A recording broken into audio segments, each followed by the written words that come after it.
Okay, good evening everyone. I'm Doug Chipman, Mayor of the City of Clarence, and I have the pleasure of welcoming you to our online council meeting. As this meeting is being streamed live on YouTube, it is important to note that local councils do not have the equivalent of parliamentary privilege. Anything said during the course of the meeting is subject to normal law. A copy of the full agenda for this meeting is currently available on Council's website. I note that there may be several alternative motions from aldermen tonight, and they will be displayed while they are being moved and seconded. We have no questions on notice and one deputation from a member of the public, which I will ask the GM to read out at the appropriate time. I'd now like to formally open the meeting and, in accordance with our usual custom, ask you to join me for our council prayer. Almighty God, we humbly beseech thee to vouchsafe thy blessing upon this council. Direct and prosper its deliberations to the advancement of thy glory and the true welfare of the people of the City of Clarence. Amen. I also acknowledge the Tasmanian Aboriginal community as the traditional custodians of the land we're meeting in tonight, and acknowledge elders past and present. Thank you. So item one is apologies, and I note from the attendance record that all aldermen have logged in and therefore there are no apologies. I'd now like to deal with a number of starred items as an omnibus motion, and I'll go through each of those in turn before voting. Item number 2 is confirmation of minutes for the 27th of April. As circulated, be taken as read and confirmed. Are there any issues with the draft minutes? Item 4 is that Council notes the workshops conducted on the 4th and 11th of May and the agenda briefing on the 15th of May. Are there any points to raise in regard to the workshops? Item 6 is tabling of petitions, and there are none. Item 10 are reports from outside bodies. The first is the Copping Refuse Disposal Site Joint Authority. Alderman Walker, do you have anything to report there? I can report that the authority met on Thursday last week, and that we will have I expect the minutes of that meeting will be shortly completed. Thank you.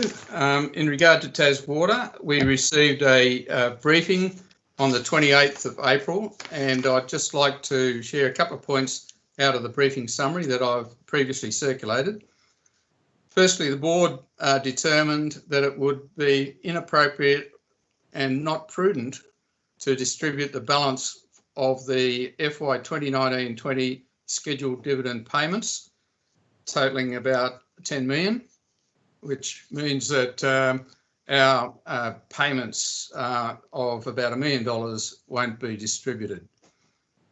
The board's also not made a decision yet in regard to further dividends, and they'll be reviewing their further performance and briefing us at a meeting in September later this year. Happy to take any questions in regard to that. Yes, Alderman James, Mr. Mayor, did we get anything? We got the first 2 payments for the first 2 quarters, Alderman James. Can you just provide... Well, the last 2 quarters, there's no dividend to be paid. Thanks. Okay, moving on to the Greater Hobart Committee. There is a formal meeting now scheduled for the 28th of May, and I'll keep Council abreast of any development in regard to that. The next start item is reports from councils and special committees and other representative bodies. There's a report there from the Bicycle Advisory Committee, the Tracks and Trails Advisory Committee, and the National Resource Management and Grants Committee. And I'd also like to table from the Hobart Airport Community Aviation Consultative Group meeting. A meeting was held just recently on the 5th of May, And it's quite sobering news that currently they are enjoying just one flight per day, averaging about 30 passengers in and out. They've stood down 43% of their staff. All businesses across the airport are affected, and projects such as the terminal expansion project are clearly on hold, and they are talking about getting passenger numbers back by 2023. So it looks like it's going to be a slow process for them. Are there any other reports? Excuse me, Mr. Mayor, can I table the minutes of the Richmond Advisory Committee meeting? Thank you. There being no other reports, I'll seek a mover and a seconder for the start items as recommended, and we'll vote on them as non-discussion. Alderman Bonberto. Mr. Mayor. Alderman Blomley. Weekly briefing points 11.1 have started as well. Is that not being included? Yeah, no, look, thank you for that. I've overlooked that. So I'll move to 11.1, the weekly briefing reports, 27th of April, 4th and 11th of May be noted. And Alderman Blomley, I understand you have some questions in regard to those? I do, Mr. Mayor, thank you. The first one, refer to the weekly briefing report of May, page 55, title appeal against council decision 1 Cremorne. And I note this was an 8-4 decision at our 25 April meeting that turned the officer's recommendation to approve it and exercise a statutory right to that decision. We are advised that a preliminary hearing has been set for the 15th of May, being last Friday. My questions are, is there an update available on the appeal at this stage? And 2, is Mr. Lovell or the General Manager able to provide indication of the potential costs incurred by ratepayers as a result of the 25 April decision? Through you, Mayor, I might ask Mr. Lovell to answer that question. Through Mr. Mayor, yes, the tribunal has set hearing dates for the 29th and the 30th of June.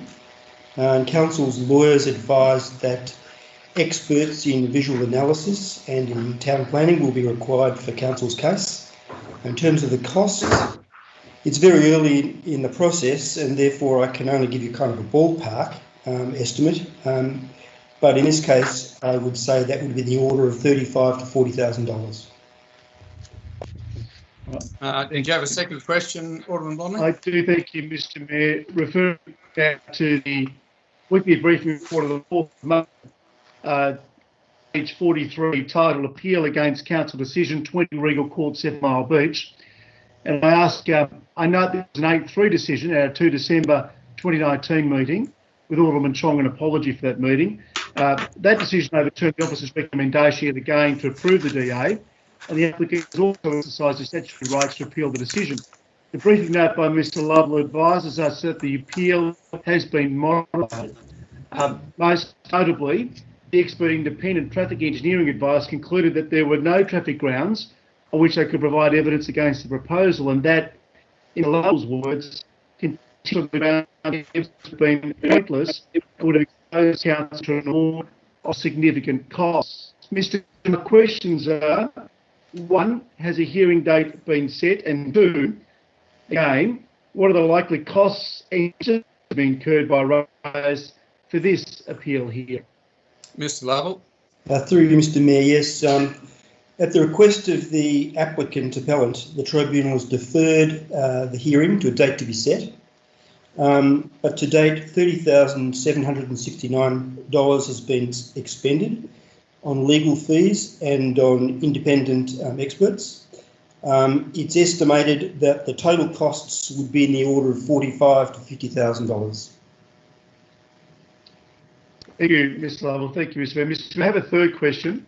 Certainly. And that regards the weekly briefing report of the 27th of April, page 2, titled Public Destination Electric Vehicle Charging Station Installation, and ask, can the General Manager please provide on the status of the EV charging station to be installed at council chambers, specifically where this is likely to be operation? Through you, Mayor, the installation has been partially undertaken, so I might ask if it's okay for Mr. Graham to provide some more details in respect to exactly where the installation is at this point in time. Thank you, Mr. Graham. Through you, Mr. Mayor, the electric charger has been installed, the cabinet in a vandal-proof cabinet. We are waiting for the final live connection to council's switchboard, and some line marking will be done within the next week. All in all, the electric charger should be operational by the end of the month. Well, thank you, Mr. Mayor. Thank you, Alderman Walker.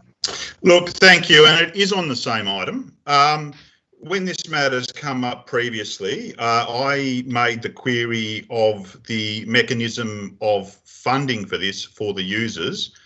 Can you explain if this has resulted in a model which is user pays, or will the individuals using this system enjoy a ratepayer funded charging system for the energy they are including?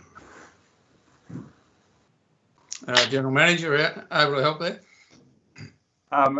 Again, I might ask Mr. Graham to provide some detail on that. My understanding is that it's a free charging service at this point. Mr. Graham, can you confirm that? Yes, through you, Mr. Mayor. Yes, it's effectively a ratepayer pay system for, I understand, for the first year, upon which will be a review, which we can then provide to council about going for a user pay system. A previous briefing has been sent to the alderman on that, explaining the costs. I'll ensure that another copy of that is forwarded to the alderman. Thank you. Alderman Mulder? I hadn't finished my second question. Sorry, Alderman Walker. So following on from that, can you suggest a more stronger example of third and fourth quarter income welfare than the non-user pays charging system that Clarence currently will be providing? I'm sorry, I'm not sure that we understand the question, Alderman Walker. Could you rephrase it? As far as a cross subsidy goes, for a general funding for an individual benefit, can you think of a bigger example that we currently provide in the city? Look, the answer is no. We'll have to take that as a, pardon me, rhetorical question, and we'll provide any further information we can. Alderman Mulder. Thank you, Mr. Mayor. My question relates to those raised by Alderman Blomley in relation to the appeals against council's decisions, both of which were overturned, where council, in its wisdom or otherwise, chose to overturn the officer's recommendation. I get a feeling that, the question is who is defending council's decision? Is it our planning staff, or have we engaged someone else to defend the decision? Mr. Lovell. Yes, through Mr. Mayor. In these cases, council's lawyer from Simmons Wolfhagen is representing us, and independent experts have been engaged. Council officers are not involved. Okay. So, yeah, okay. So my concern, of course, is that there's a conflict here about council officers who have made a recommendation one way, now going up there trying to defend an issue that is actually contrary to their own advice. Yeah, and that's why we have to go outside for that defence of the decision, Alderman Mulder. Yeah, yes, but that's my point, Mr. Mayor, is that is it your view as Mayor of the City that it's appropriate that we engage our own lawyer rather than going to a completely outside planning lawyer, engage a non-council lawyer? Well, I might ask the General Manager to approach that one. Thank you, Mayor. Our normal practice has been to engage external legal representation, not only for the reason that the Mayor and Mr. Lovell have identified, and yourself, Alderman Mulder, but but also from the point of view that those external parties are specialist legal practitioners in the area, and that in turn frees up our own internal legal resources to focus on a broader range of issues. Mr. Mayor, the point of clarification is that I got from the answer that our own lawyer was doing the work rather than an external lawyer. So have I got that wrong? Yeah, that's incorrect. It's being run through Simmons Wolfhagen and that's our normal approach. Although internally, our internal legal resources will work with our own staff and brief the legal counsel in the usual way. So we do have some legal involvement, but it's at a briefing level, not at a representation level. Thank you, Mr. Mayor. That gives me much more comfort than originally thought. Thank you. Are there any more questions on the weekly briefing reports? Alderman James. Yes, thanks, Mr. Mayor. On the 20 Regal Court, 7 Mile Beach, on page 43, it says in that second paragraph that council lawyers sought advice from independent traffic engineering advice from Howard Fisher and Associates with a view of providing evidence. Was that the only traffic consultant that council could have approached? Because there are a number of those around, and also too in the Rosny Hill hotel development, council actually sought advice from its own traffic engineers in relation. You've just hit the mute button, Alderman James. You've just hit the mute button. I lost the last bit of what you said. Yes, I was saying that in the Rosny Hill development, council sought its own traffic engineers to provide traffic movements to that particular proposal. So my question is, there are surely other traffic engineers around that may have been able to be approached, including councils. Why it doesn't seem that has happened, and why has it basically been confined to Howard Fisher and Associates, please? Mr. Lovell. Through you, Mr. Mayor. Yes, there are actually only a small number of expert independent traffic engineers in Hobart. In this case, Howard Fisher is one of those, obviously, and because of the nature of the work they did, which cost several $1,000s to undertake, the council's lawyers felt it was unnecessary to approach another traffic engineering company who they felt in their experience would come up with a very similar result to Howard Fisher. And of course, council's engineers couldn't be involved because they had actually advised council in relation to the recommendation, which was to support the application, and therefore they were conflicted. Okay. And on another matter in relation to the cliff top fencing at Anzac Park, I note your comments, Mr. Graham, in the weekly briefing report, and I was just wondering if you could provide an update, because I understand the cost is going to exceed $100,000, and money well spent, I might add, and that may have to be put through the sort of contractor's proposal to seek bids. Is that proposal correct? Mr. Graham. Through you, Mr. Mayor, yes, we have to outsource this work through our procurement policy, so we'll be seeking a number of quotes. The final cost will actually depend on the quotations we receive. At present, we're preparing the quotation documents. I'm unable to give an exact time frame when we'll receive the quotes, but we'll keep proceeding on this matter. And finally, Mr. Graham, once all of these sort of issues have been ticked off, the box ticked off as such, does it mean therefore we can finally get the fence at the back of at the rear of the memorial at Anzac Park? Through you, Mr. Mayor, yes, that is correct. With regards to Second Bluff, we're still going through Aboriginal heritage for a permit for that site. Okay. There any other questions on the weekly briefing reports? In that case, I'll call for a mover and a seconder for the omnibus motion. Alderman Blomley moved it. Mr. Mayor, I actually moved it originally. Okay. I'll take Alderman Von Berto as mover, Alderman Blomley as the seconder. Voting's open.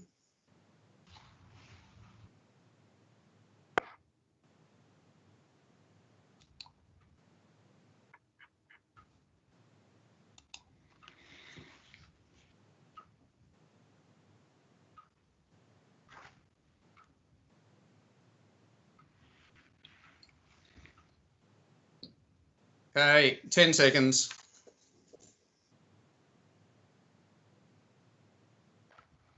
Where we don't get a full quota of votes, I'll do what we do at a normal council meeting and assume that there's an abstain. So in this case, I'll call the motion as carried 11-0. And the abstain vote clearly counts as a negative in accordance with usual practice. Moving on to item number 3, Mayor's Communications. I will include a list of scheduled meetings that took place in the minutes. Item 5, declarations of interest of alderman or close associate. Are there any declarations of interest?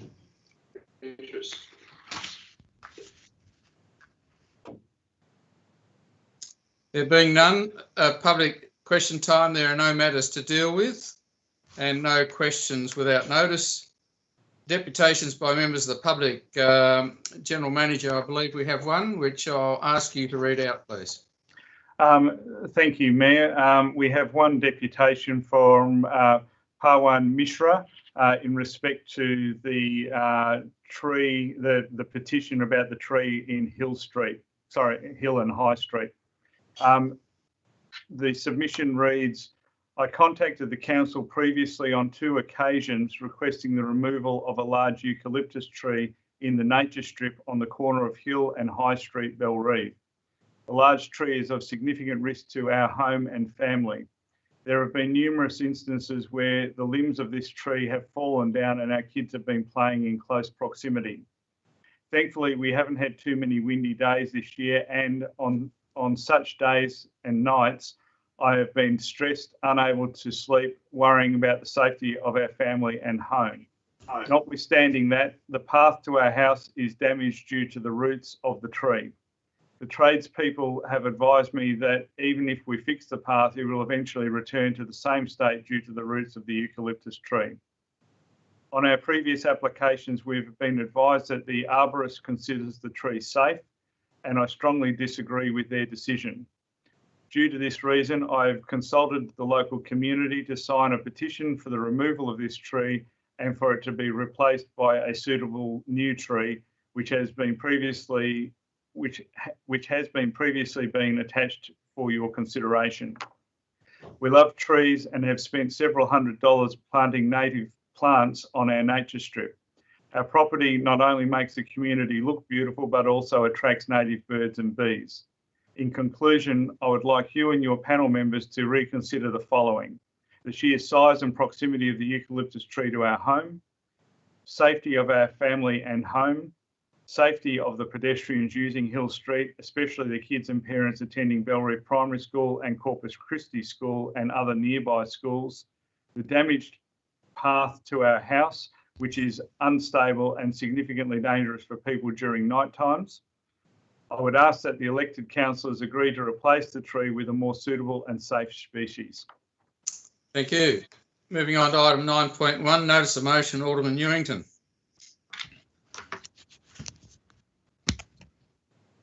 You're on mute, Alderman Newington. Thank you. I'm not now. Thank you, Mr. Mayor.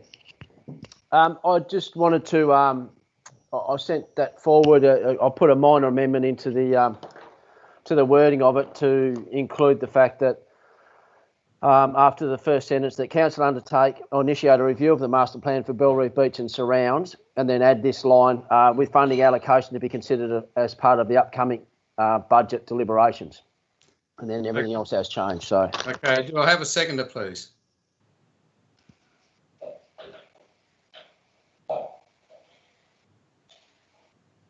In the absence of a second, I can second it. Yes, Alderman Edmonds. Okay, Alderman Newington, could you speak to the motion, please? I can, thank you, Mr. Mayor.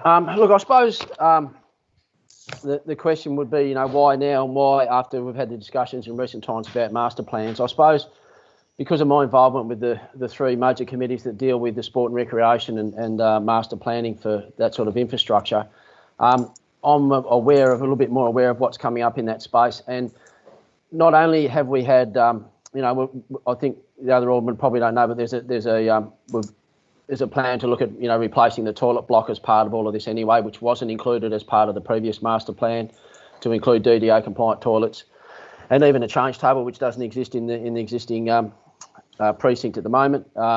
There's also some work being done on a promenade, a seawall from the western end through to heading east from the western end.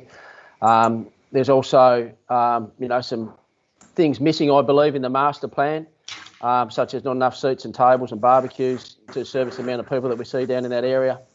I think not having showers and toilets is a real missing component in that space. And I suppose the next part of it is, at the moment, the current master plan doesn't look at someone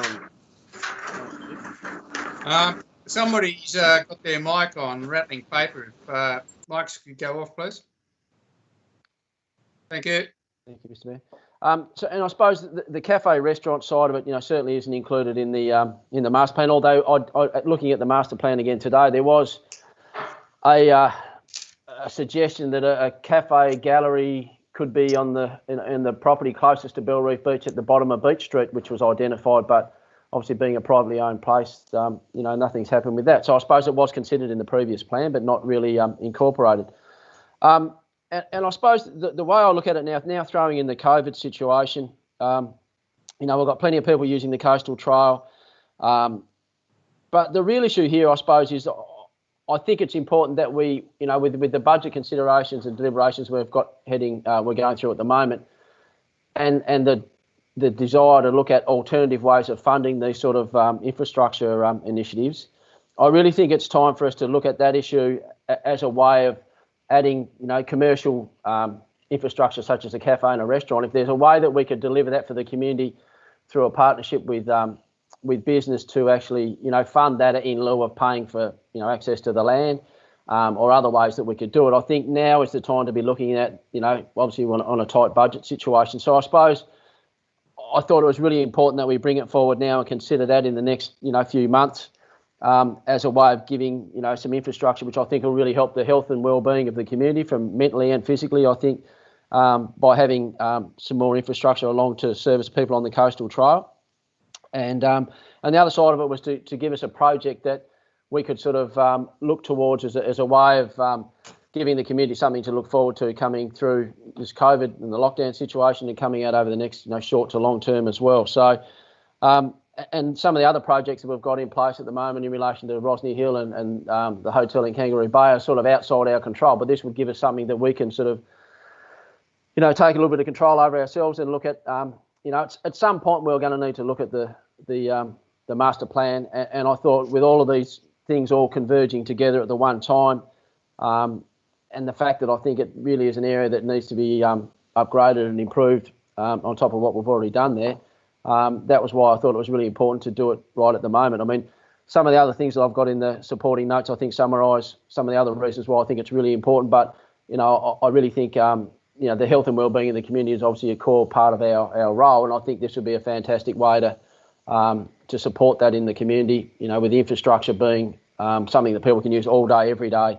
And I think that's really important. But I'll leave it up to the other aldermen to have their say, and I suppose I can just comment on any issues they may have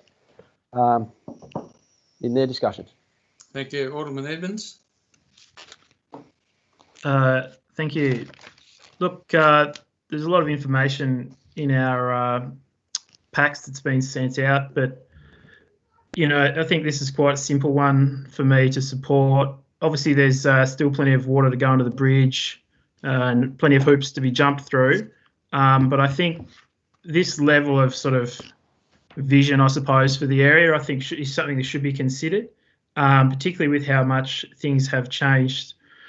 Particularly recently, I mean, passive recreation's been the shining star of local government. It's something I've learned, particularly in this COVID situation, that we've got this amazing foreshore trail that could be perhaps harnessed in a different way. So, I think as long as people's voices are heard throughout this, and we continue to listen, continue to take on ideas such as this one, then I think it can be something that really is a bit of a light at the end of the tunnel for us, and a big project for us to look at. So it's definitely got my support. We get a lot of people come to this area for big sporting events, etc., and then we just let them all go. So, I think if we've got things that can harness that, it can enhance the Bellreef Quay area as well. They're quite closely linked.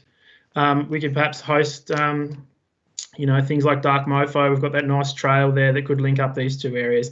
Look, I just think I'd rather say yes than no to something like this. Let's get some more ideas on board, work through the process, and see where we end up. So I'm really happy to support it, because I think if done well, we could have something really phenomenal for locals and local families and people from outside the area to come and really enjoy at a great beach next to a world-class sporting facility.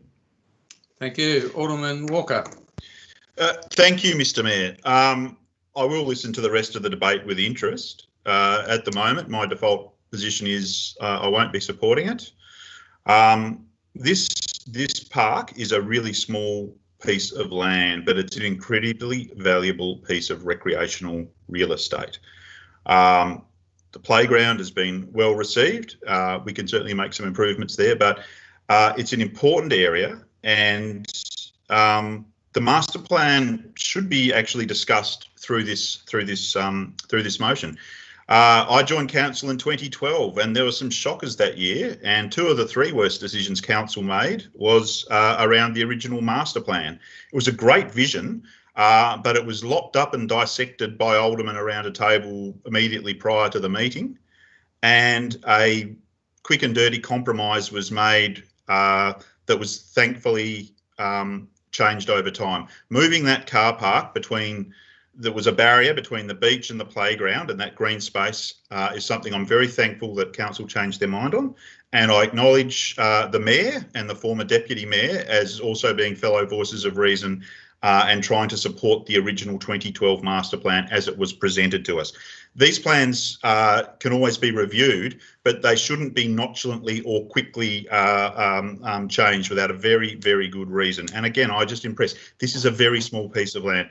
As far as consumption of food, there is the fish. There's the fish bar adjacent to it. There is the Hurricanes Cafe again, basically bordering it, and then if you also think about the Blunston Arena, that Cricket Tasmania facility is going through enormous challenges with no games and no ticket sales this year. It is also a facility that provides conferences and has an industrial scale kitchen. There isn't a shortage of ways to get food in that area. So to actually take away green space for another one is something that we should reflect on. And if you want to go on about other dud decisions of 2012, the decision not to let a gate be used for high volume traffic between the park and the facility was another dud, because we ended up with those industrial steps, which is how it is to get up to the Hurricanes Cafe. Look, the Bellreef community are generally a pretty patient lot. We saw that in relation to Vic Esplanade, where it was a case of not being in a good way, but worth waiting a bit of extra time to get it right. The actual master plan is upgraded in 2015 is worth actually seeing through it to its completion. The walk along the promenade, all of those things and the natural-based aspect are things we should actually see how they work in action. And I am a unity ticket with Alderman Ewington and Edmonds on the importance of these coastal trails and on how we might utilise them. So as far as the toilet block goes and turning that into something more appropriate with showers and change rooms and DDA, changing facilities and for changing, the most profoundly disabled, that's something I've been backing for a while. That was actually a priority I believe should have been ahead of putting that facility in at Kangaroo Bay where it was less needed. Putting that to the side, there are some great examples of what we can do that isn't doing another big building. If you look at what they do in Devonport, New Zealand, across the bay from Auckland, they've built the actual toilet block into the ground. You can actually have it almost have the roof as part of a viewing area, but actually have, you know, a solid sort of ground pushed against the sides to make it less imposing. We can do that, and I think that would be a better thing than trying to save a few bob by giving away some real estate for a site. Part B concerns me around food vans. Now, I am a huge supporter of food vans, so in that much I do support the spirit of the motion. But the concern is that while supporting the intent, the unintended consequences really need to be borne in mind. We actually need a municipal-wide policy in regard to food trucks, because we don't have it, and that's difficult for our officers when people come to ask what are the rules, because it's all nebulous. But this only specifically talks about the coastal track. And what really concerns me is the terms "as soon as possible," because taking that on board, that is saying to the officers, all right, go out with a can of paint and with a sign and make all these areas, you know, free for food van and food truck users, but which ones and how and where will they work and all these things. We need a food truck policy where we formulate it by having a range of different options. With food trucks, you have, you know, the Hobart City Council policy of treat them like a cancer, ostracise them in corners, so they don't take off.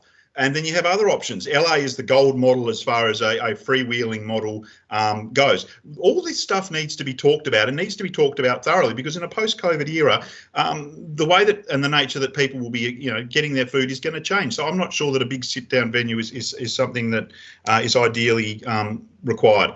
I do support the intent and the spirit, but I don't think it's going to work out that way. And I just foreshadow that in the unlikely event this motion isn't successful, I will try and get a food truck notice of motion policy up at the next meeting.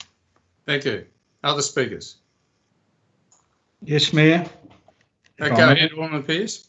Thank you, Mayor. Look, I support the recommendation, but I do thank Alderman Walker for his contribution, because I've discussed some of these things with Alderman Eddington, and I'm a bit, there's a few things there that I do not like myself. And the fact is, I've said to Alderman Ewington, I've said a few times that this must come back to a workshop, I believe, because I think there is a lot of things to discuss. I'm a bit like Alderman Walker with the food vans. I mean, there's a lot of business that's going to hurt there, and I think we should closely have a look at this before we just say go and do it. I really think this needs to be considered. Private and public partnerships, I reckon that's great if it can be done.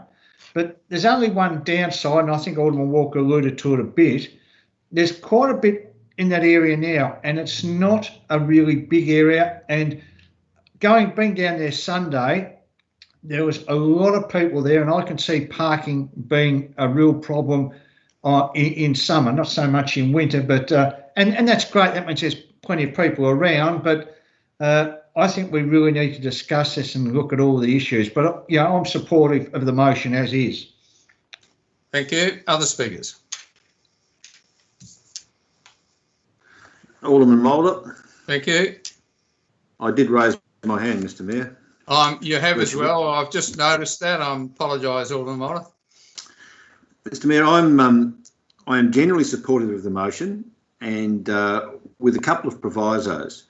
I'd like an assurance that, given all the work that we've done in the past, we're not just about now to go and put our hands up and engage once again very expensive alternative external consultants to review what previous consultancies have produced.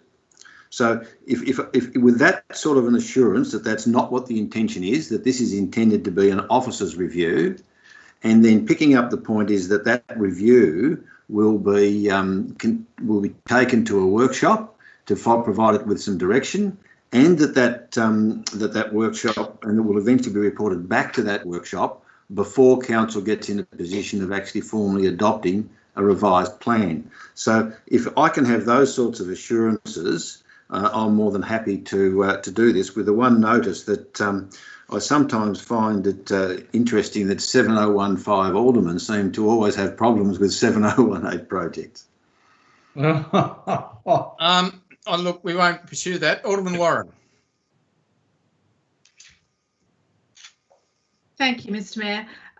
Look, I thank Alderman Ewington for this motion. I shared it on Facebook and got some fairly robust feedback from the community, and it was quite a lively conversation and lots of different viewpoints.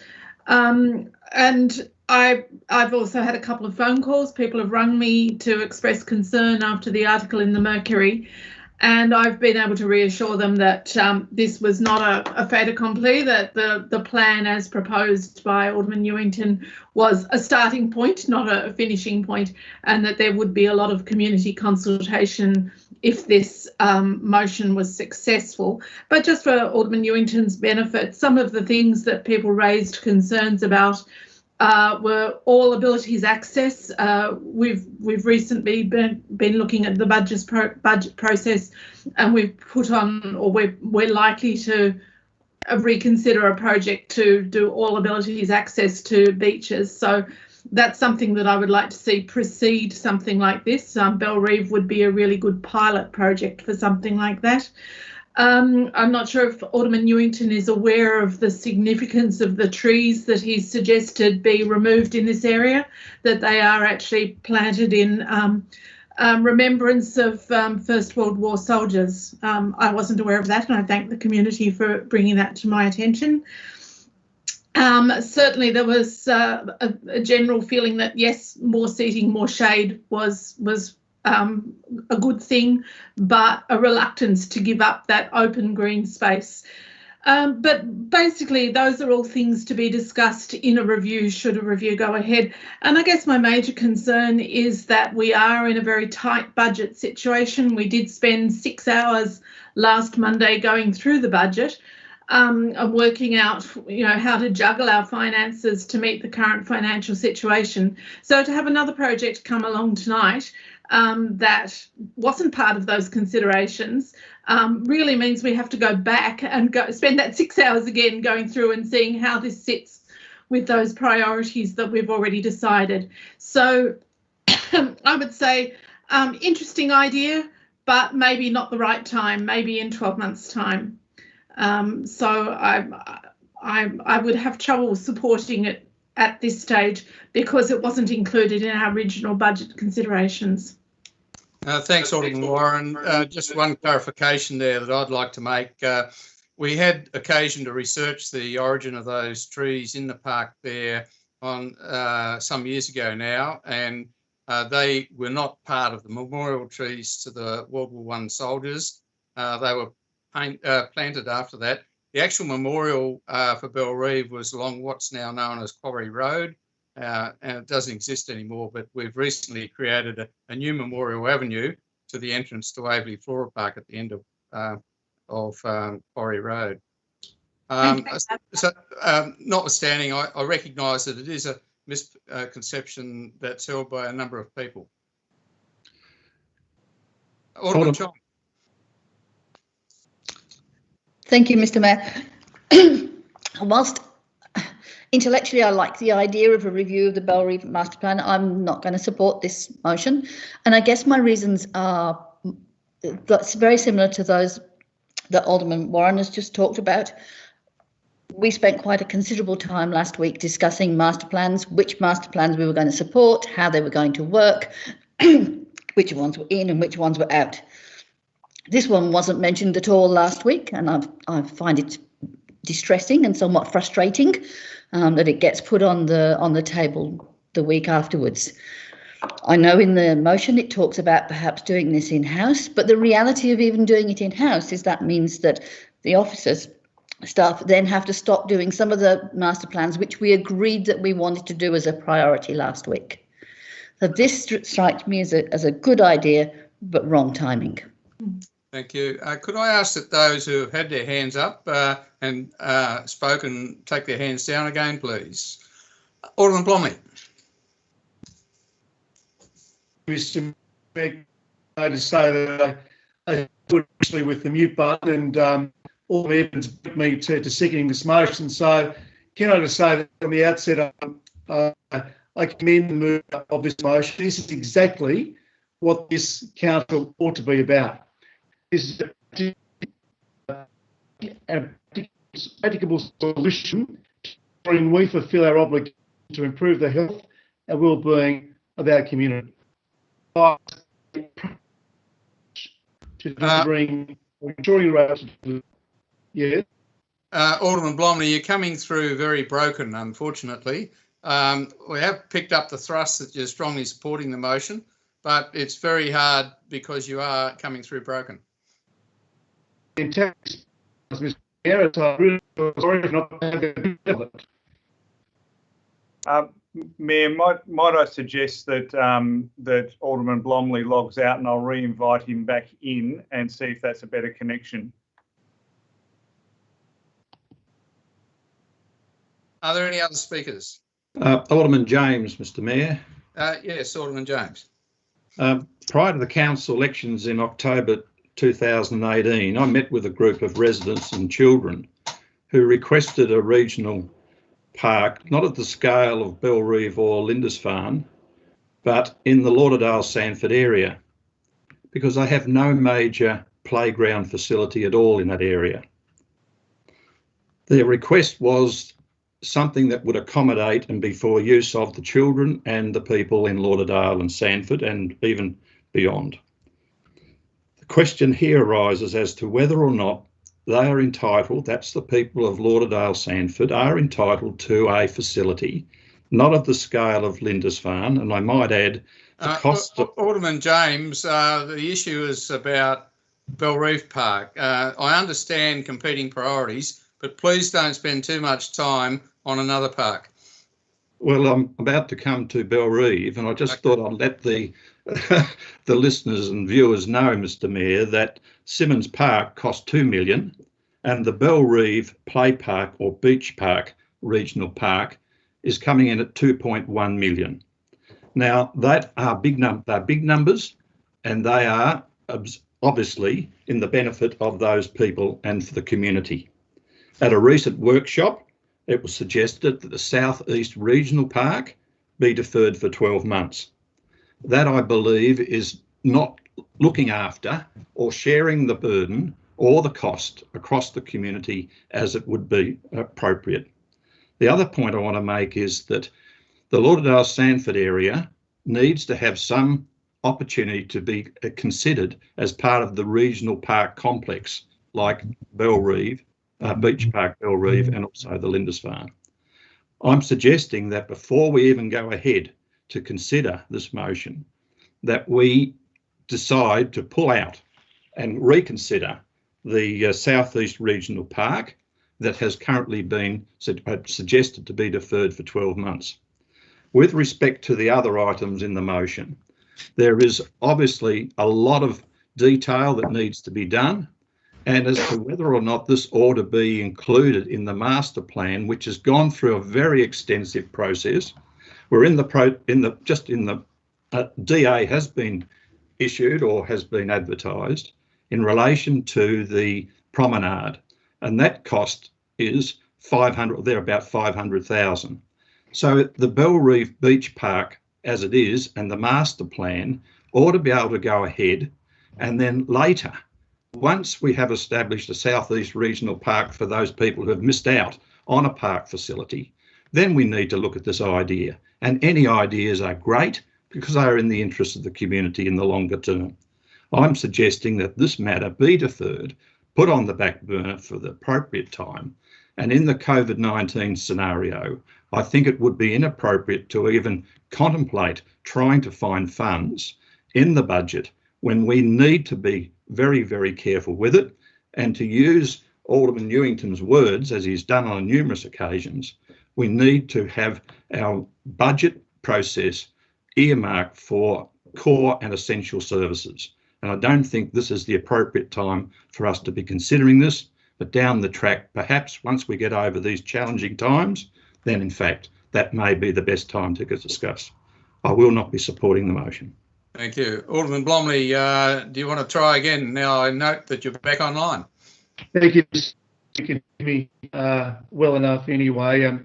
I think you gleaned from my earlier attempt that I wholeheartedly support and commend Alderman Newington for the work that he's done in this regard.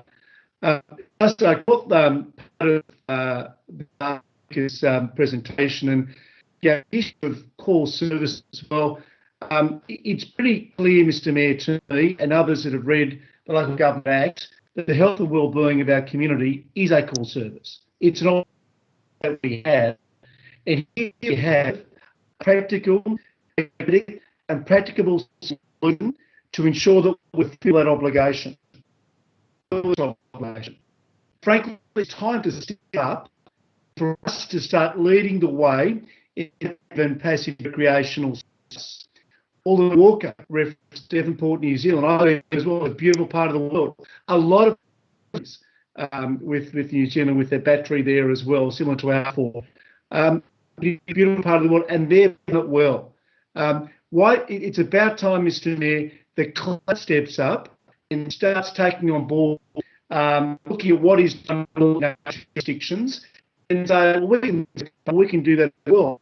We can ensure our locals are afforded the same level of services, the same level of facility that others are around the country and indeed across the ditch. Mr. Mayor, what price is good outcomes?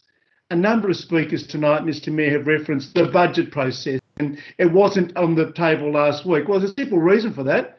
The motion's only being discussed tonight. Don't put everything in abeyance because we're suddenly in a budget process. We complain enough about the wheels of government moving so slowly. Are we honestly going to start putting public policy on the back burner for 3 to 6 months because some people want to concentrate on a budget and they aren't agile or nimble enough to consider something a week later and adjust their thinking accordingly? This is, from my perspective, a no-brainer, and I absolutely endorse it and urge colleagues to do likewise. Thank you. Other speakers? Thank you, Mr. Mayor. I'd like to speak. Thank you, Alderman Von Berto. Mr. Mayor, I'm supportive of this motion as long as it is made clear and it is actually written up. I'd like to see it in writing before the motion is actually voted on, that there's the proviso that we will consider this in the light of the 2020-21 budget deliberations. I put that at the briefing on Friday. I've spoken with Alderman Ewington about it today, and I want to actually see that in writing before I vote.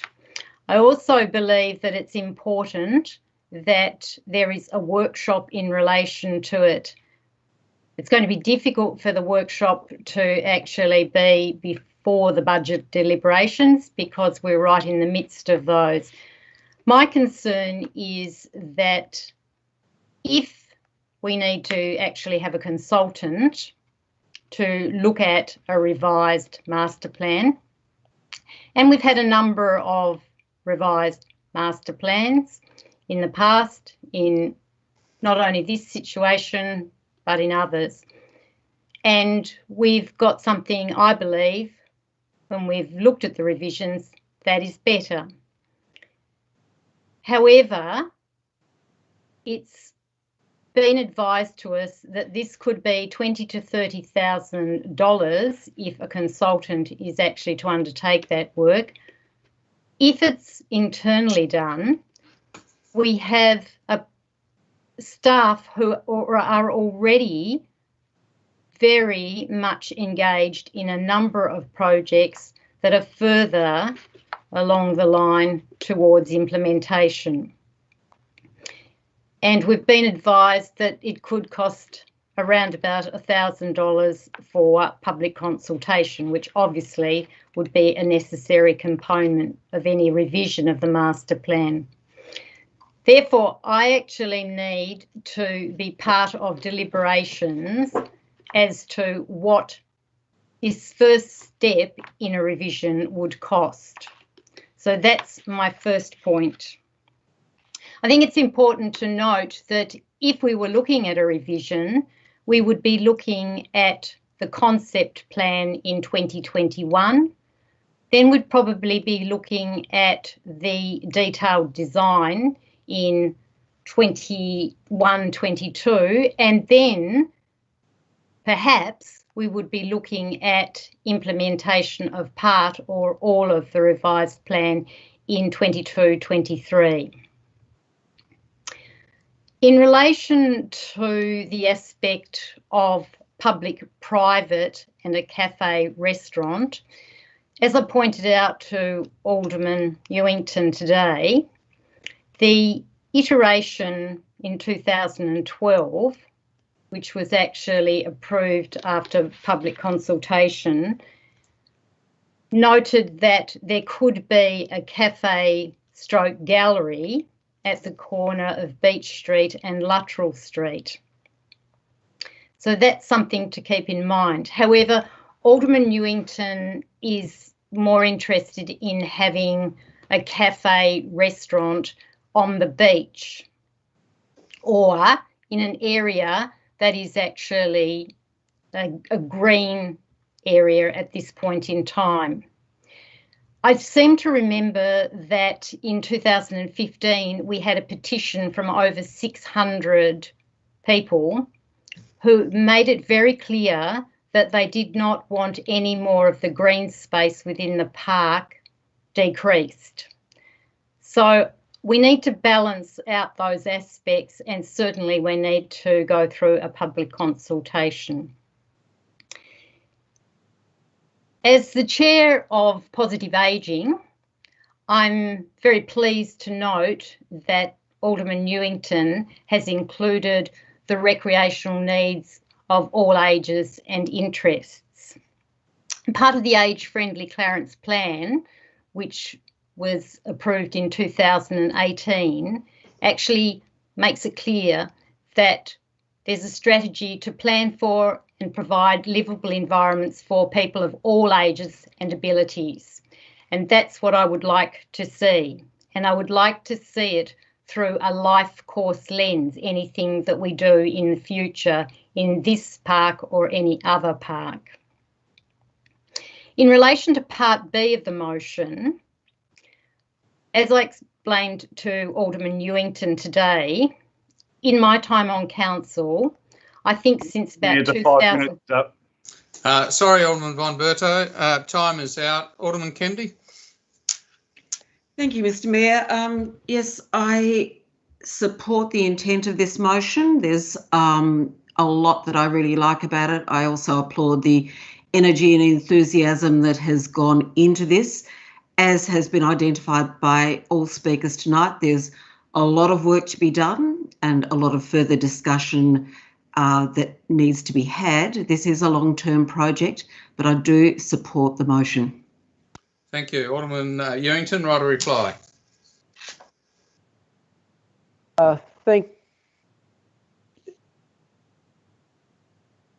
You are muted, Alderman Ewington. No, I'm not. That's good. Okay, thank you, Mr Mayor. Look, a couple of things that I'd just like to clarify there. I mean, look, I think there's agreement there that the job's not finished down at Bell Reef Beach. I mean, I don't think anyone can sit there and say that even when we do the next lot of work, which is really only to rip out the existing car park and, replace it with grass and then continue the coastal trail path from where it goes from being, reasonably good 2.5 metre wide concrete to being asphalt and a bit all over the place. So it's really only to fix that. A little bit of minor work with some landscaping and to put a couple of retaining walls in, and that's about it. It doesn't deal with the lack of bench seats and coverage for the barbecue areas and those sort of things. The current plan doesn't deal with where it's the best place to put the toilet. And we already identified that we need to look at something in that space. We need to put something in there for change tables. So there's things there that we know that need to be done. Now, I get it that in relation to the budget, we've got a lot of things to toss up at the moment and work out. But look, to be honest, if I looked at this situation down there, or the precinct down there, so it might say, some of you have said use the word small, but I mean it's probably the biggest open area we've got to utilise to do something on. I think we're missing the boat if we don't look at it now and consider those things that I've already raised that we need to finish off. And I mean, look, the feedback I get from the community when I talk to them is, yeah, get on with that sort of stuff. You know, that we don't have, the fact that we don't have showers and toilets and those sort of things, you know, is a real concern to a lot of people. Some of the other thing there, I mean, look, I'm certainly not against reducing the amount of green space that's available down there. I'm actually looking at it increasing it. Now, I know Doug, sorry, Mr. Mayor, you raised the issue about the trees and the and planting them for the returned servicemen. I mean, you know, I'm not to cut down trees just for the sake of it. I'm about creating more open space for the community. And look, you know, there's some, you know, eucalypts through there already, and I'm certainly not talking about those, but some of the introduced pine trees that are there, yeah, I think if we took some of them out, created more green space, put in more picnic tables, that would work well as well. But, you know, there's the other concerns the Alderman have raised in relation to coming back to workshops and you know, improving the funding and all those sort of things. I mean, look, this has to come back to a workshop at some stage to look at a way forward. And I, you know, what you asked for, Alderman Von Berto, about the, you know, consider this part of the budget. Well, I raised that at the beginning of the meeting where I said that to include the words with funding allocation to be considered as part of upcoming budget deliberations in the first sentence. So, you know, I'm happy to, you know, move that as an amendment to include that in there. So, look, you know, personally, I think we've covered all the issues that Aldermen have raised in terms of what it's going to cost. You know, it's got to come back and be discussed in more detail. You know, and then, but other than that, most of you have already said that you think that, you know, we do need to look at these things down there. And I think the opportunity to look at how we might be able to do this by involving other ways of construction that don't involve straight expenditure by the council. That's time, Mayor. I think your Is a time's really up, important Alderman thing. Ewington. Okay. So if I could have a voting box, please, General Manager. Through you, Mr. Mayor, I'd actually like to see the motion, the altered motion, in writing. I'd like to see it up on the screen. Thank you. I asked for that, and I think that's appropriate. Through you, Mayor, you should be able to see the amended motion with the additional words in yellow. Thank you. If I could have a voting box, please.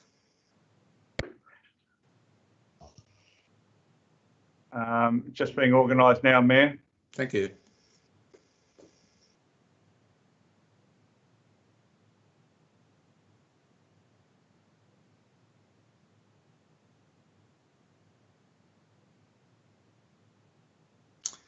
Okay, so voting is open on the amended notice of motion as depicted on the screen. Mr. Nelson doesn't appear to be in the meeting chat, the vote, the actual motion. It is Alderman James, can you roll down a little bit? You should see it. Thank you. Okay. Okay. All right, got me too. Okay, it's make sure I get the right.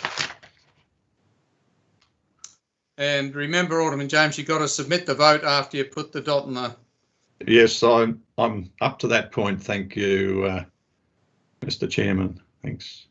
Okay, at this stage we only have 9 responses.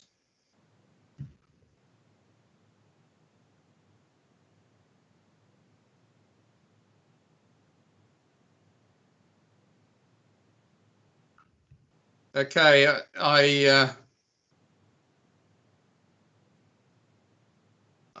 close the voting in 15 seconds, and there we go. We've got 12. The motion is carried 8-4. Thank you.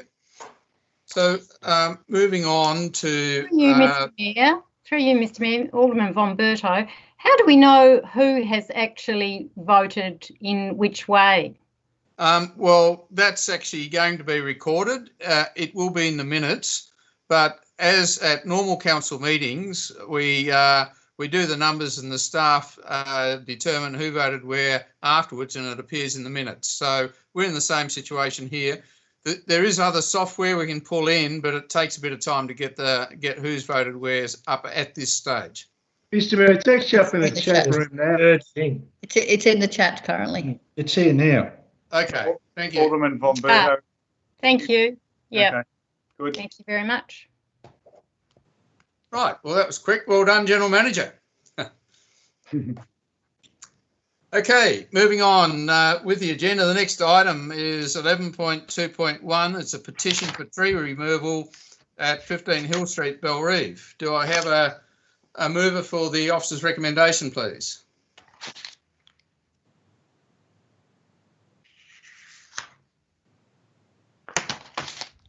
Is there an alternative motion? Sorry.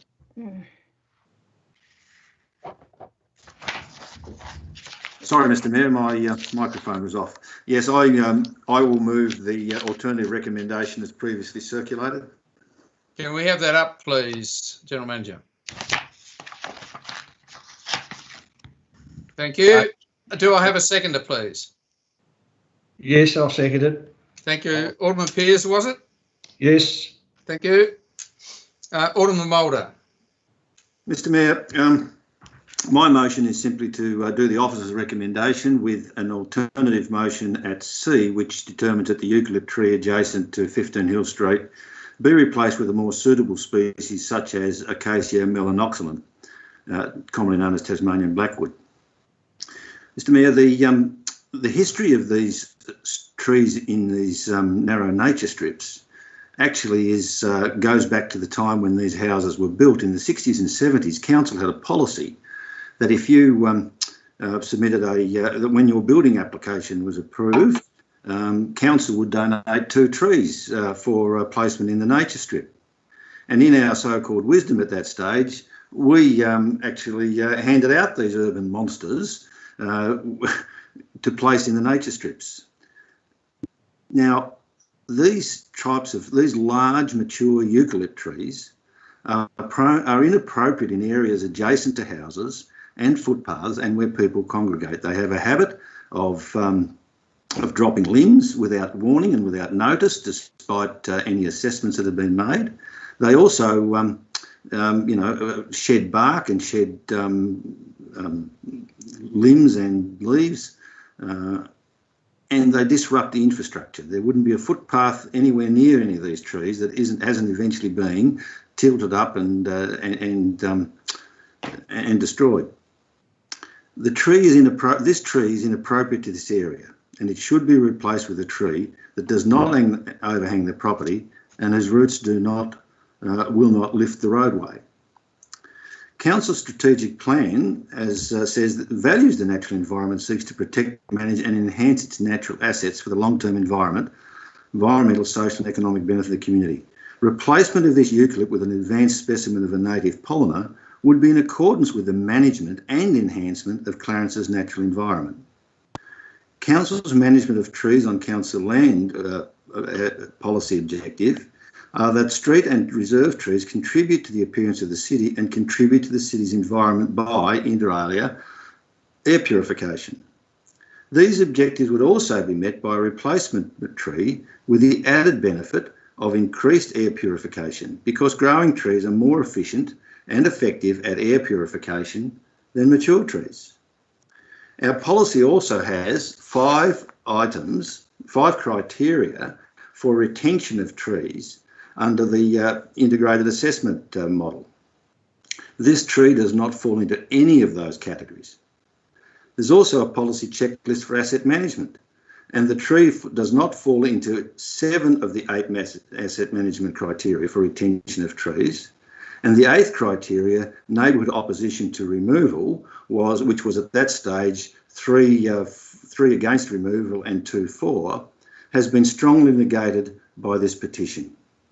In the end, Mr. Mayor, would you like to be living under this tree? Thank you. Alderman Pearce. Thank you, Mayor. Similar comments as Alderman Mulder. He's quite right. When I first got on council, we were giving away these monsters to plant, and now it's coming back to haunt us somewhat. I went and had a look. I'd hate that tree next to me, and I think the explanations by Alderman Mulder are certainly current, and I believe this tree badly needs replacing. Okay, I can't see any other speakers. Alderman James. Okay. Look, I support the alternative motion, and you can just look at the history on this particular issue. 15th of July 2019, an application was received to remove the tree. Then another on the 27th of September 2019, and then an application on the 10th of January 2020. How far do we go before we start to listen to people who have concerns? And in this particular case, there's 22 neighbours have actually, that was when the initial request to remove the tree was initially. And now we have a petition with a number of people who are concerned and would like the tree removed. I think we have a duty to consider these applications, and where there is certain concerns regarding people's health, well-being and safety, we might as well use that term again because it's been already used earlier in this evening, then again we need to act. And I believe we ought to support this petition and the recommendation that's before the chair. I support the motion and will be voting accordingly. Do we have any other speakers?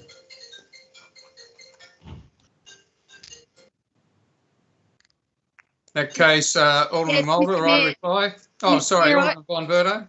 Yeah, I'd like to speak. Thank you.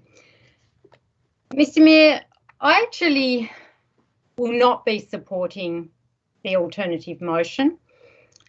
I would have supported the officer's recommendation. I believe that what we have here is we've had an application which has been assessed by the officers and by an expert independent arborist. An arborist who deals in risk on an ongoing daily basis. The idea that the tree is inappropriate to the area and should be replaced with a tree that does not overhang the property and whose roots will not lift the footway.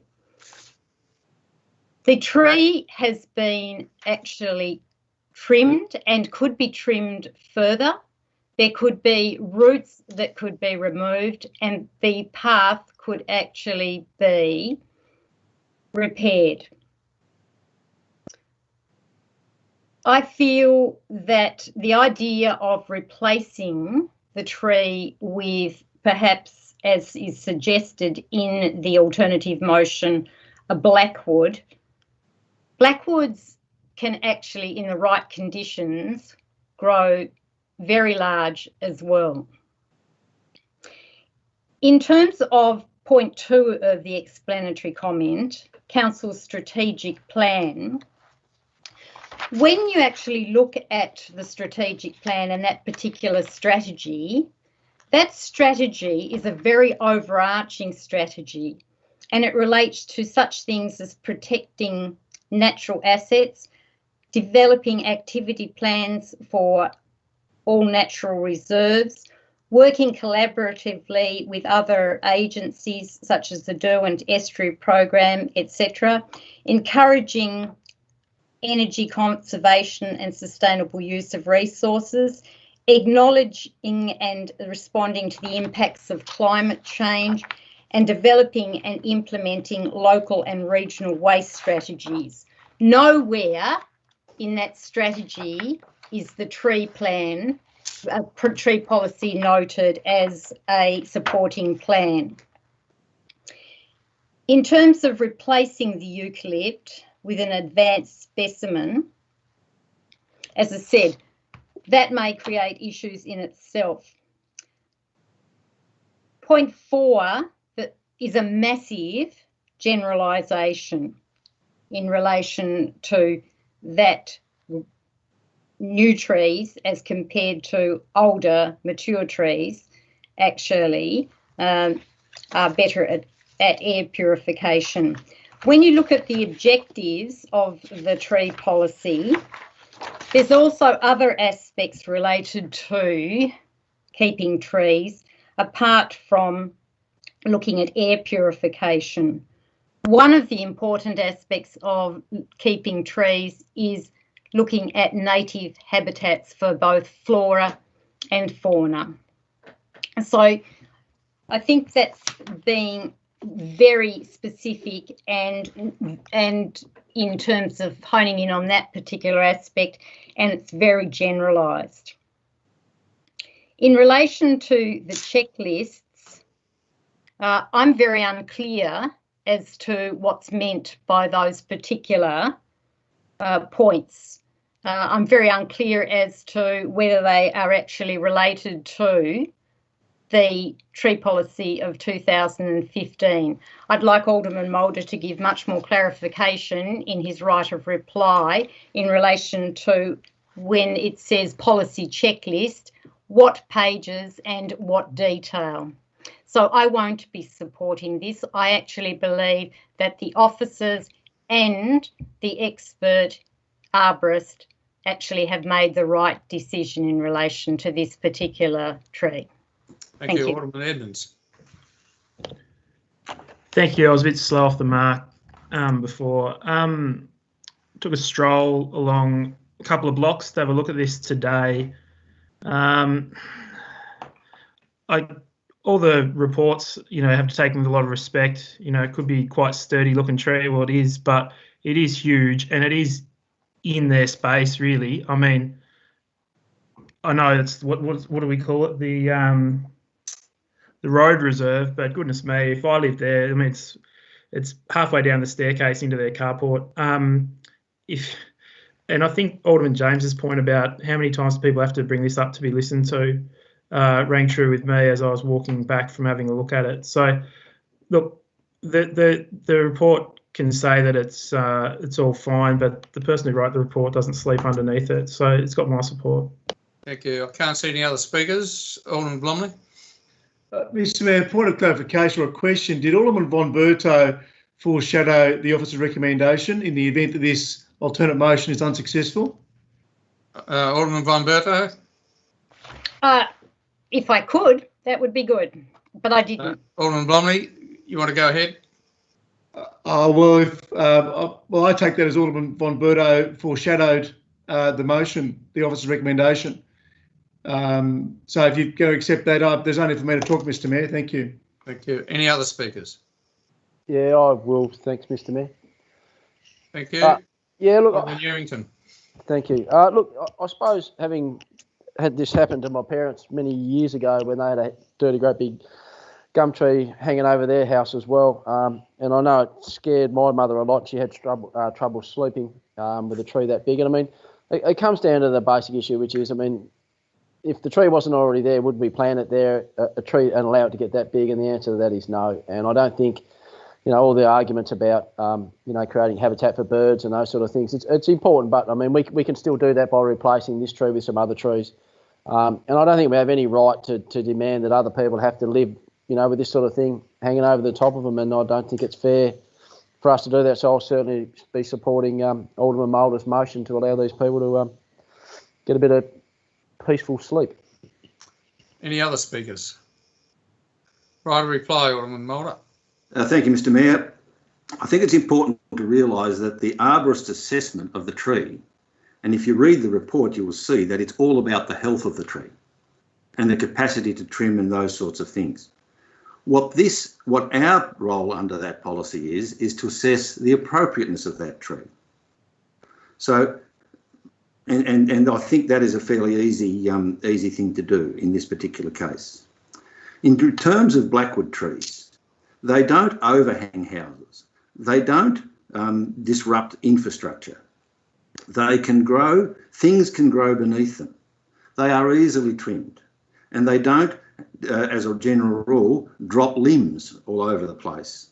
Now, we've had plenty of cases, and I refer back to the Margate one not so long ago, where these things were dropping limbs, and the arborist came along and said, oh no, that's fine, we'll just trim out the ones that are at risk. 18 months later, one falls through the windscreen of a car and kills someone. Now, in terms of there's no shortage of these trees. Removing this tree, we are blessed with massive hillsides, open areas, and reserves that are full of these trees. And so it's not a question of this is a critically endangered tree and we must keep it because the birds won't have anywhere else to go. Then also the fact is that blackwoods are good pollinators. Look at Dyer and go for a drive out to Richmond and you will see that all the trees that are along the road there, the old hawthorns, have been replaced with blackwood trees. Blackwood trees are good trees. They are shade trees. They provide places where you can sit underneath them without fear of a limb falling over. In terms of the policy and the assessment checklist, that is part of our tree policy. And if you have a look at that, those assessments, all of them are actually recorded in the officer's report. And that's where I get the data that they don't meet any of the assessment criteria for doing it. So these are part of the tree policy. It's appropriate for us to have a look at this. It's appropriate, as Alderman James says, for us to listen to the people, and we are not against trees. The blackwood tree is a great local pollinator, and it's an excellent tree. And in fact, the old Risdon Vale sewage treatment plant many years ago, some of you will recall, the council actually grew them in those reserves. So this is just a sensible solution to an ongoing problem. I ask for support. Thank you. Could I invite the General Manager to open the voting? Thank you, Mayor. It's the alternative recommendation shown on your screen. It's up now, Mayor.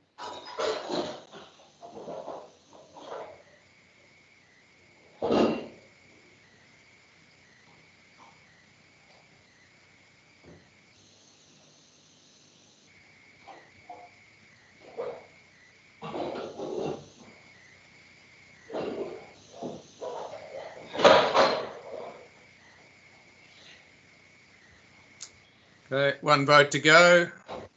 Give it 15 seconds.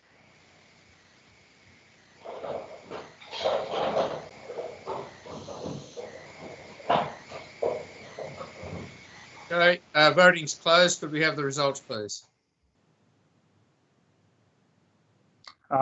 Thank you, Mayor. It is there was 11 responses, 9-2 in favour of the alternative motion. Yeah, when I could I have the names, please? Thank you. Yeah. Should all be available now. Thank you. Right, the next motion is under asset management 11.5.1. It requires us to approve, or it's asking us to approve a reallocation of funds to meet several projects in accordance with the agenda in front of you. Could I have a mover and a seconder for the officer's recommendation, please?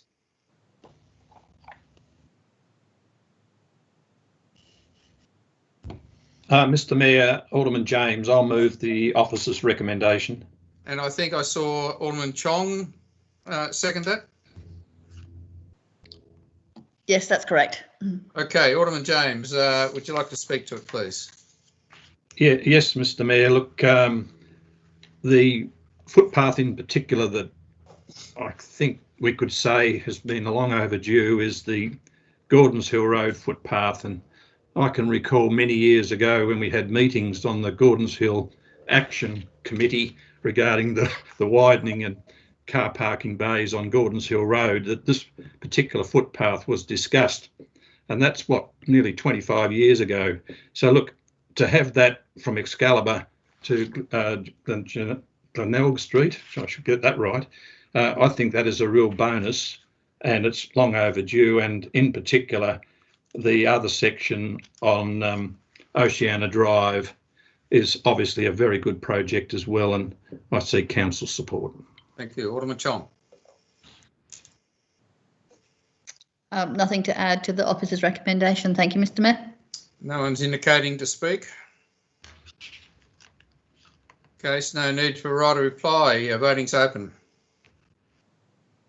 Thank you, Mayor. The voting is coming up now.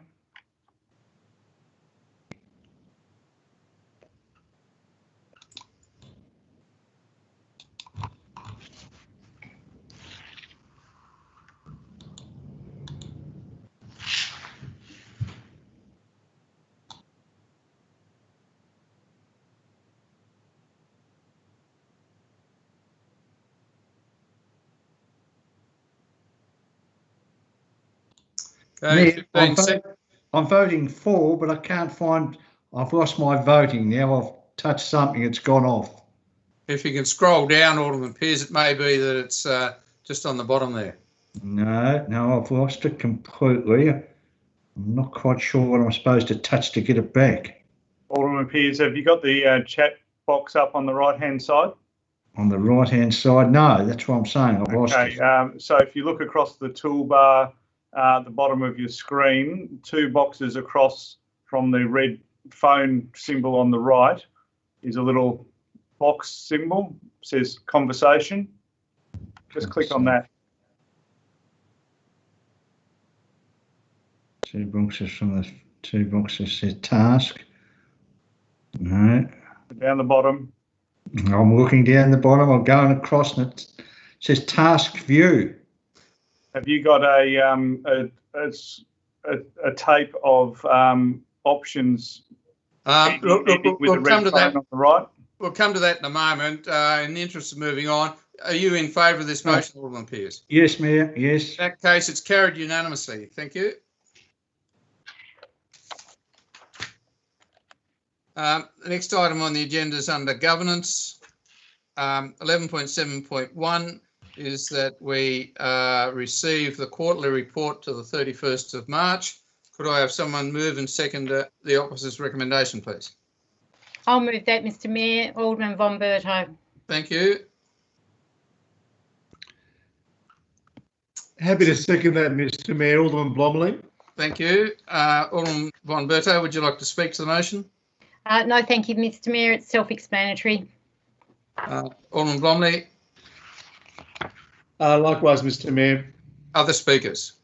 Alderman James, Mr Mayor, did we receive a hard copy of this with our hard copy of the agenda on Wednesday evening, or are we required to pick it up because I didn't receive one?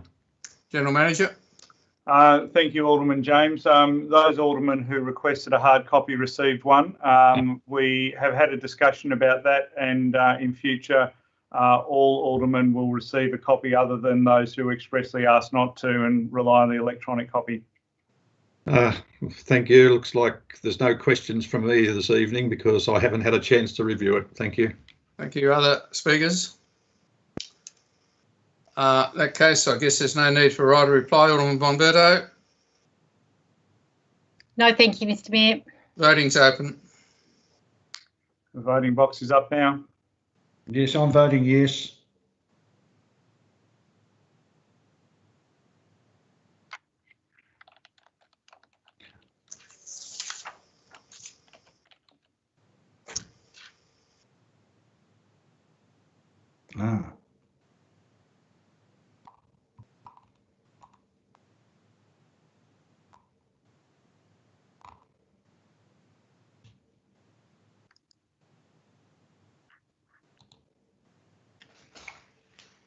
With Alderman Pearce, we've now got the motion is carried. Oh, you've got me twice. No, you can only get you once. So.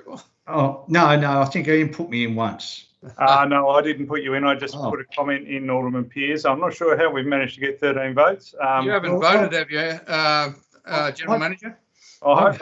We've heard about the 13th Alderman. We're about to find out who it is. I'm back, Ian, so it could have been here. So let's go through the list. Alderman Newington has second go.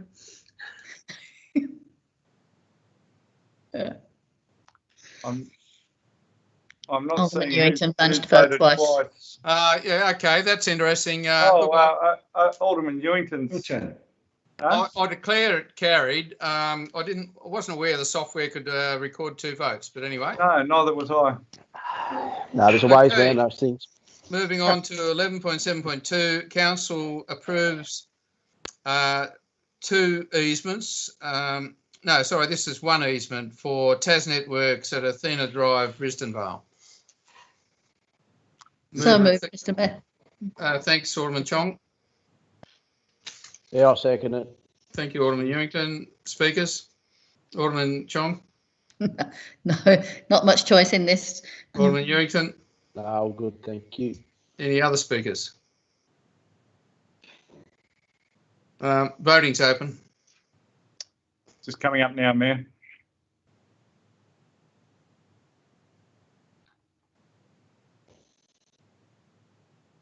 Should be available now.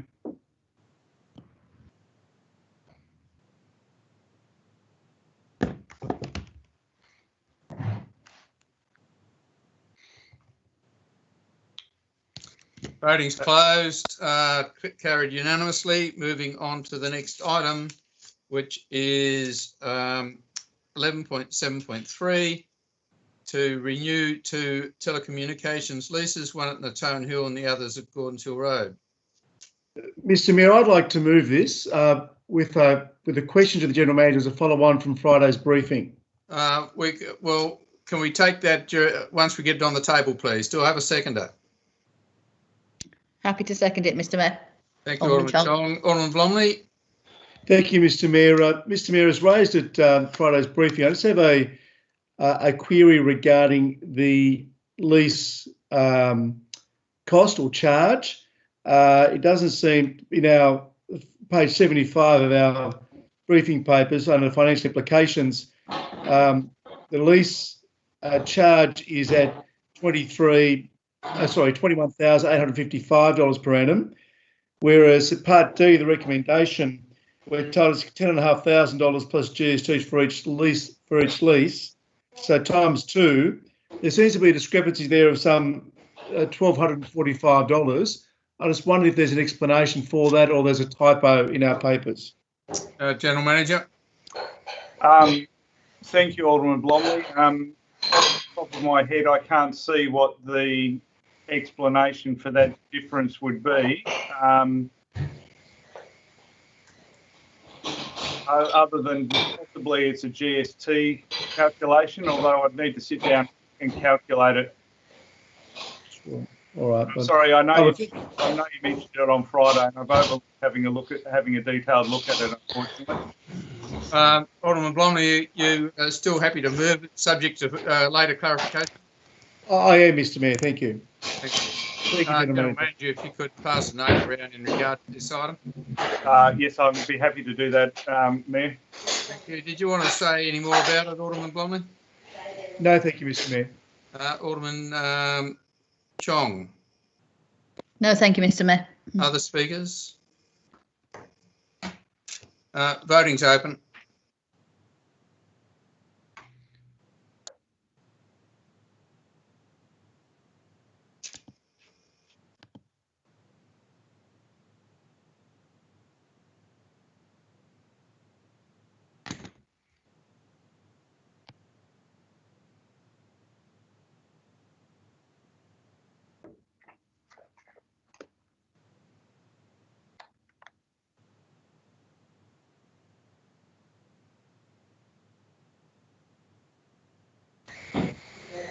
Okay, I'll 15 seconds to closing votes.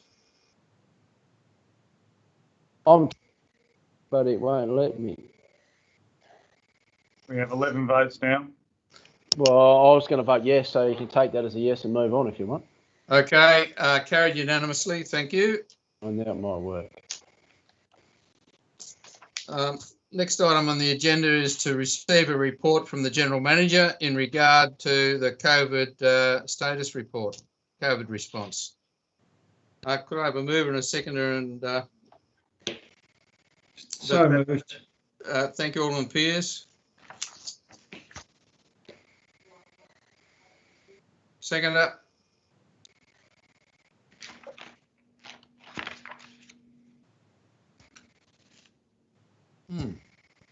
Happy to second that, Mr. Mayor. Alderman Warren had her hand up to second.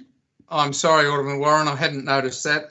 We'll take Alderman Warren as seconder. Thank you. Thank you. Alderman Pearce, do you want to speak to the motion or seek clarification from the General Manager on any aspect of it? No, look, just reading the report, and I think we've all heard enough about, the COVID virus, but to date, I'm just reading, we've got 35 applications for hardship, which I thought we'd probably have more. I think our staff are doing a tremendous job under the circumstances. Now, I know our outdoor staff are doing a great job. I must say, Mayor, the additional cleaning of our toilets, $34,000, but I tell you what, it's the cleanest I've ever seen them, so it's certainly money well spent. Mayor, I don't need to go on because I think we've all read this. I think we all know what's going on, so I support the recommendation. Thank you. Alderman Warren? Yes, just to endorse that and to commend the General Manager on the way that he has embraced flexible working arrangements to the extent that this looks like a good future for the council, not just during this crisis. Other speakers? Alderman James, Mr Chairman, on page 82 of the officer's report, it refers to council via regular mayoral communications continues to communicate with the Clarence community on a regular basis. Question through you to the CFO, any item of costing in relation to that communication, please? Look, I can answer that, Alderman James. All my communication has actually been on the council website. Okay. And at item 4, and this may be a question for the CFO, but we'll see who answers it in a sec. The current crisis is a dot point 4 strategic plan policy implications. The current crisis will be a disruptive influence upon council's strategic plan, the 10-year financial plan. Given it's the 10-year financial plan, that's particularly my area, I'm just wondering as whether the CFO could just clarify that a little and see when we're coming out of the woods, or whether it's going to be longer than what we've basically included as part of our 10-year financial plan. I could ask the GM in the first instance, please. Thank you, Mayor. Yeah, I'll be happy to answer that. The short answer is that all we know at the moment is that there is a significant potential for this crisis to disrupt our 10-year financial plan. As we've spoken about as part of the budget process, we've done some different modelling around that, but the reality is until we see what the next few months, probably 6 to 12 months, brings us, it's going to be very difficult to talk about what the 10-year financial plan might look like with any degree of precision. And as we've also spoken about, the further out you get with your 10-year financial plan, the less precision you've got anyway. So this will be one of those areas where we will remain constantly vigilant, and we will talk on a regular basis with council about how our budget is travelling, and also what our debt levels might look like and how they might be managed.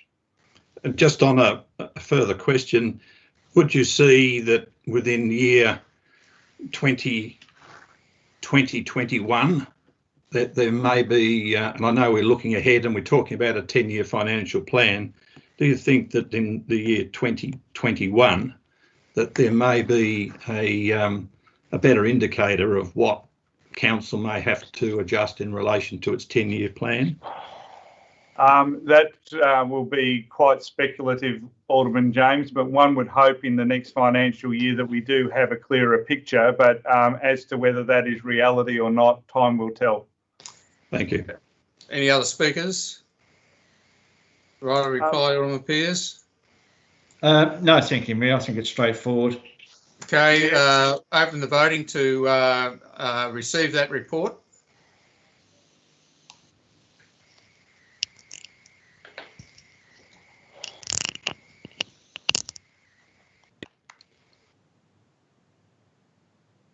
Oh. No.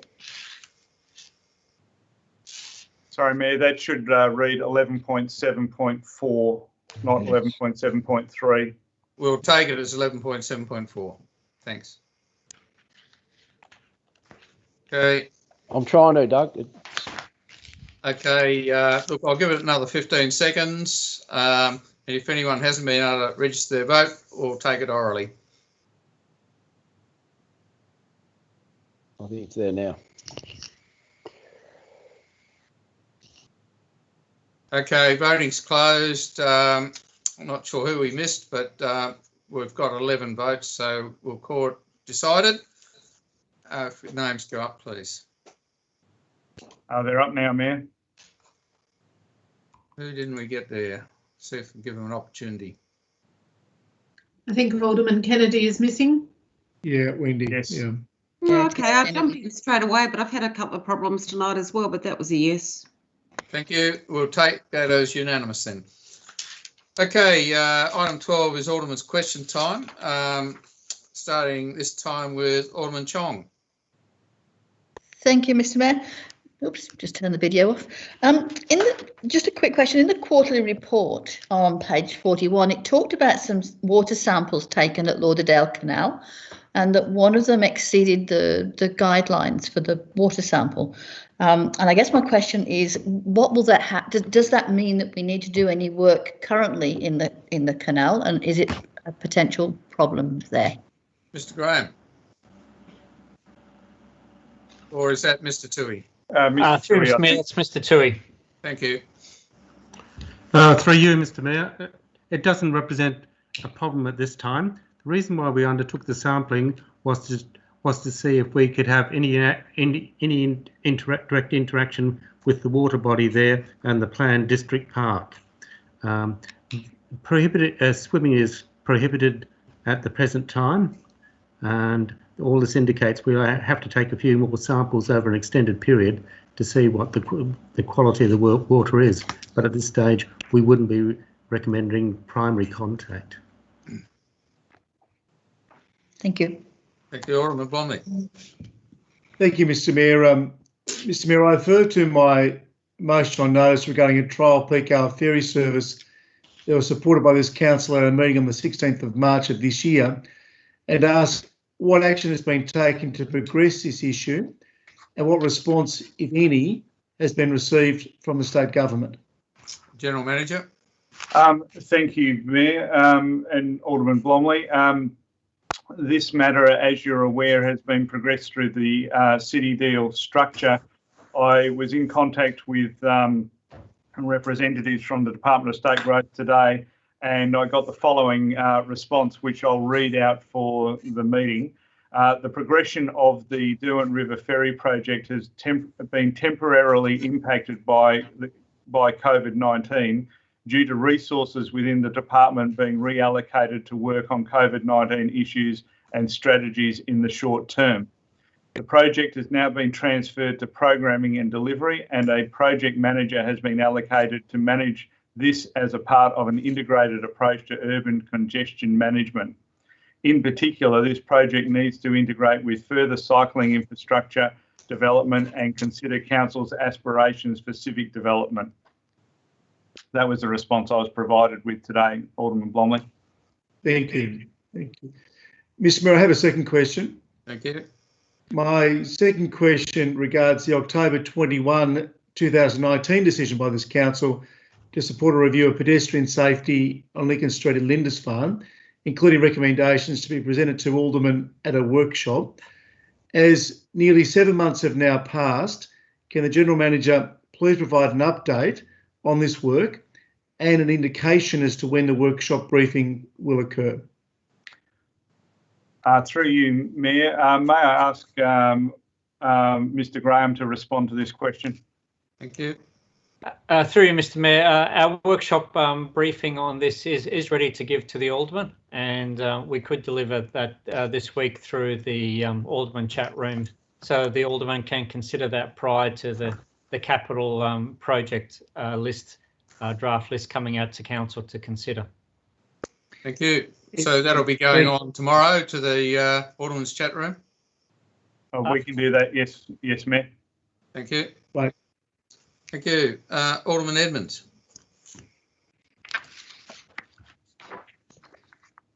Thank you. I've just got the one question tonight, all in two parts. As we're all pretty aware, the airport pays fictional or equivalent rates. I had a two-pronged question. How will that arrangement be affected by if we adopt perhaps a rate freeze? And in second, if we're allowed to disclose it, has the airport been among the people contacting us about hardship measures? General Manager. Thank you for the questions, Alderman Edmonds. The first question in terms of the zero rate take or zero rate increase, that will proceed in the normal way. As you're aware, the council is in the federal court appealing a decision of a lower court in respect to the ex gratia rates amount. So I can't give you any detailed answer on how that case may proceed, or in fact what the outcome might be. And in terms of a hardship response, it would be inappropriate at this point in time to publicly disclose that, but I can talk to you privately if that assists. Thank you. Thank you, Alderman Newington. Thank you, Mr. Mayor. I just wanted to, this would be one for Mr. Lovell, I'd expect. We got an email during the week from Matt Brown, who's proposing to develop some land on the corner of Cambridge Road and Pass Road. I just want to know the situation for council in relation to, have we done anything to look at amending the urban growth boundary so that, you know, what seems like a sensible location and piece of land to develop into housing, are we helping to move that forward, or is there anything we're doing to make it happen? Mr. Lovell. Through Mr. Mayor, yes, we have received an application. We've been unable to progress it very far at the moment because our priority has been on dealing with the local planning scheme, the LPS, as required by the Planning Commission. So the priority of work has gone into that. But as soon as we can get that out of the way, we would go on to preparing, investigating, preparing a report on this matter. Okay, so does that, are we doing any, so just a secondary question, are we doing anything, is there anything happening internally in relation to the urban growth boundary as we speak though? Is that actually being looked at the moment? I thought that was something that was happening. Through you, Mr. Mayor, yes, no, we are doing nothing on it. It's actually a task that's been given to the Planning Reform Unit. It's being undertaken at the state government level. Right. So, okay, did you have a second question, Alderman Newington? No, that was it. Thank you. Alderman James. Two questions. Considering Kangaroo Bay Wharf site was sold to Shambroad Petrochemical Company for $2.44 million, will council obtain an external valuation of the Boulevard site before it's sold to Hunter or its client investor company for their proposal? General Manager. The land has already been sold, Alderman James. It was sold for $2.44 million. General Manager, I think he wants to know what the process will be for the sale of the Boulevard site. That's right. Oh, okay. Sorry, the Boulevard site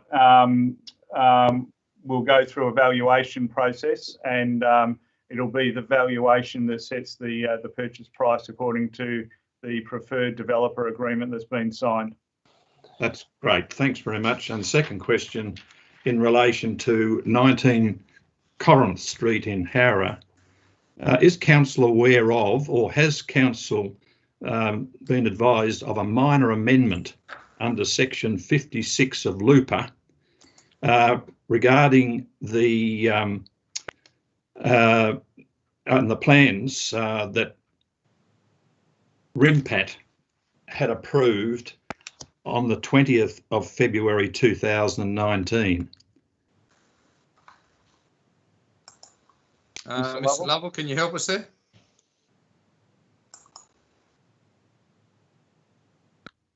You're muted at the moment, Mr. Lovell. Sorry about that. Through you, Mr. Mayor, no, I'm unaware of any application for a minor amendment. I do not believe there is one. However, I will have that investigated tomorrow and advise Alderman accordingly. I appreciate that. Thank you. Thank you. Alderman Kennedy. Yes, thank you, Mr. Mayor. Just one quick one. I was wondering if there's any further updates on the status of the Kangaroo Bay Hotel and Hospitality School. Mr. General Manager. Not at this point, Alderman Kennedy. We are expecting to have an update probably within the next few weeks. Thank you. Alderman Mulder. Mr. Mayor, in light of the staged easing of COVID restrictions, have you sought or been provided with advice as to when council will be able to meet and hold workshops in a face-to-face situation again? General Manager. Thank you, Mayor. Alderman Mulder. At this stage, we don't have any particularly firm dates. The best I can say is subject to progress, maybe in mid to late June. Thank you, Mr. Mayor. My second question is related. Given the social distancing requirements that will be with us for some time, has the General Manager or yourself started work on an alternative venue in which such social distancing will be possible for council meetings? The answer to that at this point is no, Alderman Mulder. Nevertheless, it's something that we will take into the equation. I think it's worth considering. Thank you, Mr. Mayor. That was my third question. Don't you think it would be a good idea to start that? We'll take that on board. Thanks.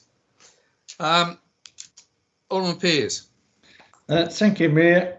Mayor, I want to tell you and the other aldermen that a couple of our ratepayers were doing some work on council land between Beach Street and High Street, trying to grow some grass in a very vacant, desperate-looking area, and the police came and asked what they were doing, which I found rather hilarious. Alderman Pearce, I hope this is leading to a question, is it? Well, it is, and I've raised this before. I just wonder if council staff, because it's a bike track and it was very barren, I just wonder if we can plant some grass seed there. I mean, I don't think ratepayers, even though it's a nice thought, should be doing that kind of work on council land. They love doing it, but I think we should be getting that area really spruced up. It's not going to take much now because the grass is starting to grow again. Okay, thank you. Did you have a second question? No, that's all, Mayor. Thank you. Alderman von Berto.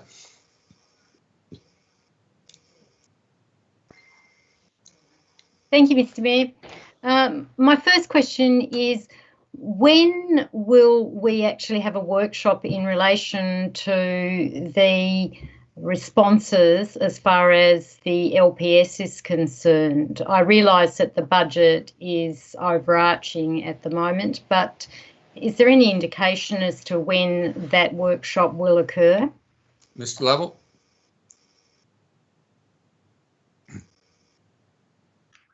You're still muted, Mr. Lovell. Apologies for that. Through you, Mr. Mayor, it will depend on your other priorities, but we should be ready to have a report prepared for a workshop in late June. Thank you. And Mr. Mayor, my second question is, have we had any interaction with the state government in light of the announcement by the Premier that he would like to see as many capital works projects, large capital works projects, instituted as soon as possible?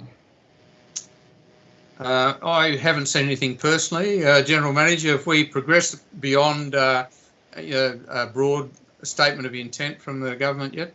Not into specifics, Mayor. No, not at this point. I might add that our formulation of the capital works program that we will present to Alderman next Monday at the workshop is focused around bringing forward as many shovel-ready projects as we can and resolving those or progressing those within the next financial year. As a supplementary, Mr. Mayor, could we actually initiate discussions with the state government, particularly the Premier? He might be able to come to a workshop in the near future.